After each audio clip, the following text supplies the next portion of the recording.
आणि आता बातम्या विस्ताराने बघूया. पश्चिम बंगालच्या राजकारणात यंदाची निवडणूक मैलाचा दगड ठरली आहे. या निवडणुकीत भारतीय जनता पक्षाने प्रचंड असं यश प्राप्त केलेलं आहे. विशेष म्हणजे राष्ट्रीय स्वयंसेवक संघाच्या शताब्दी वर्षातच बंगालमध्ये भाजपची सत्ता येणं ही ऐतिहासिक बाब मानण्यात येते. या यशाचा पाया राष्ट्रीय स्वयंसेवक संघाने रचला. गेल्या काही वर्षात राबवलेल्या व्यापक आणि सूक्ष्म नियोजनाचं फळ भाजपला या अभूतपूर्व यशाच्या रूपात मिळालंय. बघूया त्याच संदर्भातला रिपोर्ट. पश्चिम बंगाल सारख्या अतिशय महत्वाच्या राज्यात भाजपनं चमत्कार घडवला. ममता बॅनर्जींच्या तृणमूल काँग्रेसचा दारुण पराभव केला. थोड्या नव्हे तब्बल 206 जागा जिंकत पहिल्यांदाच भाजपनं सत्ता मिळवली. या विजयासाठी अनेक घटक कारणीभूत आहेत. त्यातला एक म्हणजे राष्ट्रीय स्वयंसेवक संघ.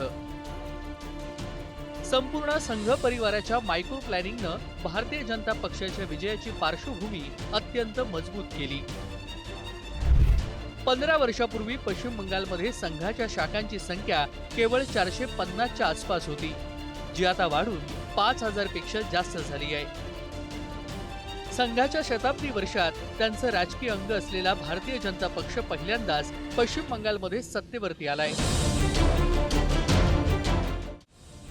पश्चिम बंगालमध्ये भारतीय जनता पक्ष सरकार स्थापनेच्या तयारीला लागलाय. बंगालमधील भाजपच्या विजयाचे सूत्रधार मानले तर संघ परिवाराच्या सक्रियतेमुळे भाजपचा आलेख मोठ्या प्रमाणावरती उंचावला. पश्चिम बंगाल विधानसभा निवडणुकीत भाजपच्या विजयात राष्ट्रीय स्वयंसेवक संघाचं योगदान हे महत्त्वपूर्ण मानलं जात आहे. संघानं भाजपसाठी विजयाची जमीन सुपीक केली.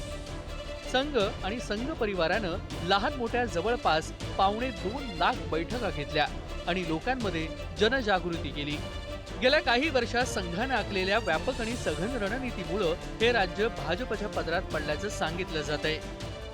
गेल्या 15 ते 20 वर्षापासून विश्व हिंदू परिषद एक कार्यक्रम करतात. ते चैत्राच्या प्रतिपदेपासून तर पुढचे 15 दिवस म्हणजे हनुमान जन्मोत्सव पर्यंत त्या काळात रामोत्सव मोठ्या प्रमाणात केले जातात.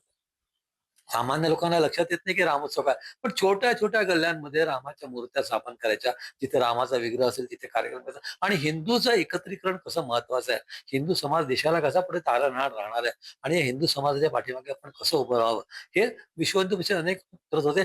यावर्षी मोठ्या प्रमाणात करण्यात आलं. कारण की या 10 वर्षात शाखाही वाढल्या. या 10 वर्षामध्ये जिथे कधी 500-600 शाखा होत्या, त्याची अनेक पटीने म्हणजे 5-1 हजारापर्यंत जी संघाच्या शाखा तिथे वाढल्या. त्या शाखामुळे ज्याला आपण रूट कॅप्चर करणं, जे ग्राउंड वरते रूट लेव्हलवरती जाऊन कार्यकर्ता काम करणं हे मोठ्या प्रमाणात सुरू झालं. संघानं आणि त्यांच्या सहयोगी संघटनांनी सुमारे 22 लाख तरुणांवर आपलं लक्ष केंद्रित केलं होतं.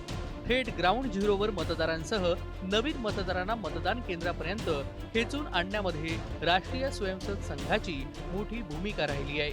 100% मतदान व्हावं या मोहिमेत अखिल भारतीय विद्यार्थी परिषदेच्या कार्यकर्त्यांचा मोठा सहभाग दिसून आला, ज्याचा परिणाम म्हणून पहिल्या 2 टप्प्यातील मतदानाच्या टक्केवारीत मोठी वाढ झाली. संघाचे स्वयंसेवक शांतपणे जमिनी स्तरावरती लोकांजवळ संपर्क साधत होते, जे ह्या निवडणुकीत गेम चेंजर ठरलं. पश्चिम बंगालमधील संपूर्ण मोहिमेचा केंद्रबिंदू ठरला जागरण उपक्रम. राज्यभरात घेतल्या 2.25 लाख बैठका. चहा टपऱ्या, प्रांगण, घरगुती गाठीभेटी आणि स्थानिक पातळीवरील संवाद साधण्यात आला. कोणत्याही पक्षाचे थेट समर्थन न करता सांस्कृतिक ओळख, वारसा, परंपरा यावर भर देण्यात आला. धार्मिक आणि सामाजिक संघटनांची साथ मिळाली. अनेक आश्रम, साधू संत आणि धार्मिक नेत्यांनीही या मोहिमेत सहभाग घेतला. उत्तर बंगालमध्ये संघानं दीर्घकालीन सामाजिक उपक्रमांवरती भर दिला, ज्यात चहामळे आणि आदिवासी भागांमध्ये शिक्षण, आरोग्य आणि स्थानिक विकासांसंदर्भात कामांमुळे विश्वासार्हता वाढली. आपण या वर्षी मोठ्या प्रमाणात हिंदू संमेलन केले. संघाची शताब्दी सुरू आहे. त्या शताब्दी निमित्त आपण भारतभर हिंदू संमेलन केले आणि याच्या संघाचा एकूण एक परिवार सगळा संमेलित झाला. आणि हिंदू संमेलन हिंदू समाजाचं संमेलन होतं, कुठे राजकीय नव्हतं. पण त्याच्यात विषय मात्र नक्की आले की बा आमचा हिंदू समाज जर आज संघटित झाला नाही, त्या देशात समस्या निर्माण होऊ शकतात. आणि त्याचं ज्वलंत उदाहरण बंगालमध्ये दिसत होतं. बंगालमध्ये साधू संतांचं वावरणं मुश्किल झालं होतं. हिंदू समाजाला लक्षात आलं, संतांना लक्षात आलं, की आज जर आम्ही इथे उभे राहिलो नाही तर आमचं अस्तित्व संपणार आहे. आणि ही खरं तर अस्तित्वाची लढाई होती. संघाने गेल्या 3 वर्षात आपला संघटनात्मक विस्तार मोठ्या प्रमाणावर केला. यामध्ये दक्षिण बंग प्रांत, उत्तर बंग प्रांत आणि मध्य बंग प्रांत या तीनही क्षेत्रांनी मोठी जबाबदारी पार पाडली. या काळात सुमारे 35,000 रामनवमी कार्यक्रम आणि हिंदू संमेलन आयोजित करण्यात आली. मठ, मंदिरं आणि साधू संतांनी बाहेर पडून जनजागृती मोहीम राबवली. कार्यकर्त्यांना स्पष्ट निर्देश देण्यात आले होते की हिंदुत्वाच्या मुद्द्यापासून दूर जाऊ नका. जातीय समीकरणं जुळवताना हिंदुत्वाचा मूळ अजेंडा कायम ठेवावा. बंगालच्या जनतेने विकासाला मतदान केलं आहे. विकसित पश्चिम बंगालकरता मतदान केलं आहे. आणि ममता बॅनर्जीच्या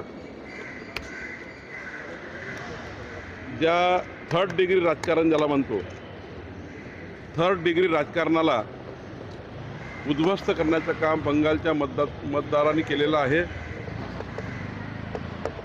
महाराष्ट्राचे नेते जे विरोधी पक्षाचे आहे यांनी धडा शिकला पाहिजे. संघाचे स्वयंसेवक घरोघरी जाऊन बूथ लेवलवर बैठका घेत होते. लोकांच्या मनातील संभ्रम दूर करून त्यांना भाजपच्या बाजूने वळवण्याचं काम संघ आणि सहयोगी संघटनांनी केलं. विरोधकांनी सेट केलेला नेरेटिव्ह वरचढ ठरू नये यासाठी संघ अत्यंत सक्रिय होता असं सांगितलं जात आहे.